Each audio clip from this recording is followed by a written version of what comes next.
Disney Minnie Mouse. Dr. Daisy, Pet Vet.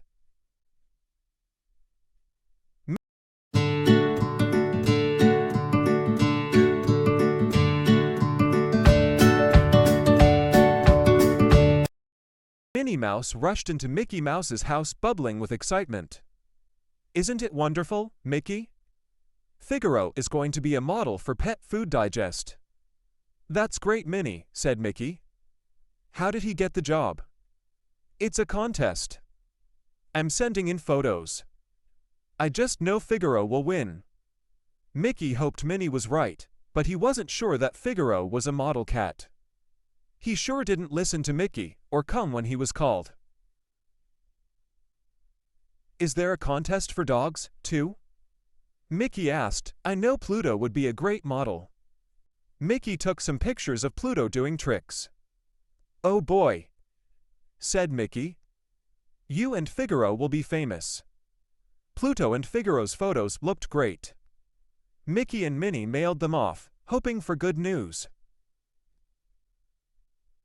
2 weeks went by, and Mickey had almost forgotten about the contest when he got a phone call from Pet Food Digest. Pluto and Figaro had both been chosen for a special pet photo shoot. "Guess what, Minnie? Pet Food Digest is coming to take pictures of Figaro and Pluto tomorrow." The following morning, Pluto was up early waiting for the photographer. He was very excited about being in a photo shoot. The photographer arrived with tons of equipment. Pluto couldn't wait to pose, but Figaro didn't like the fuss or the hot lights. He tried to lure Pluto away from the photographer with one of his favorite chew toys, but Pluto was annoyed. With a growl and a leap, Pluto started chasing Figaro.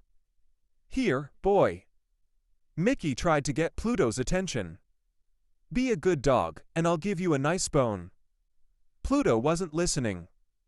He was too busy trying to catch Figaro. As Pluto and Figaro raced around the room, Pluto's tail knocked over the lights. Then Figaro leaped over the backdrop and it crashed to the floor. They faced off, hissing and growling, the photo shoot forgotten, as they fought for the chew toy. Everyone was surprised, especially Figaro, when Pluto suddenly yelped. "Pluto, are you okay?" cried Mickey.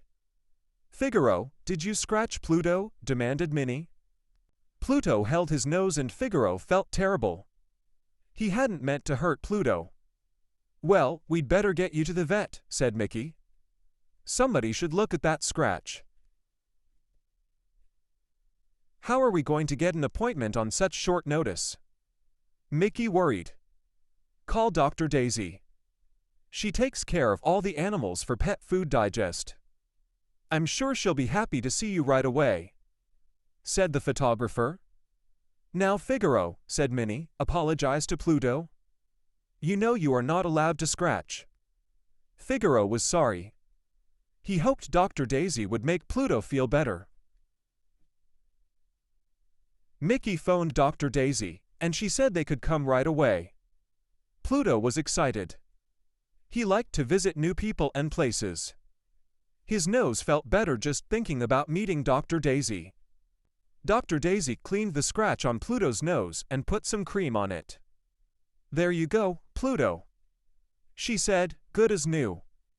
Now, just for my records, when was Pluto's last checkup?" "Gosh," said Mickey. "Golly," said Minnie. "That long?" said Dr. Daisy. "Well, we'd better do one now." "But what about our photo shoot?" asked the photographer. "Why don't you take pictures while I do the checkup? A real visit to the vet would make a great article for Pet Food Digest." "Great idea," the photographer said. He took pictures of Pluto getting weighed. He took pictures of Pluto having his ears checked. He took pictures as Dr. Daisy examined Pluto's teeth. Then it was time for a shot. Pluto was scared. "Poor Pluto," said Mickey. Mickey had a great idea. He gave Pluto a bone. Pluto was so happy he didn't even notice Dr. Daisy giving him the shot. See, Pluto? That wasn't so bad. Minnie and Figaro came back to Dr. Daisy's a few weeks later. "Isn't this a great article?" said Minnie, as she leafed through the new issue of Pet Food Digest. "I never knew how important it is to give your pets regular checkups." Figaro wasn't really looking forward to seeing Dr. Daisy, but he was determined to be on his best behavior. Dr. Daisy said that Figaro was a very healthy cat. Figaro decided he was also a cat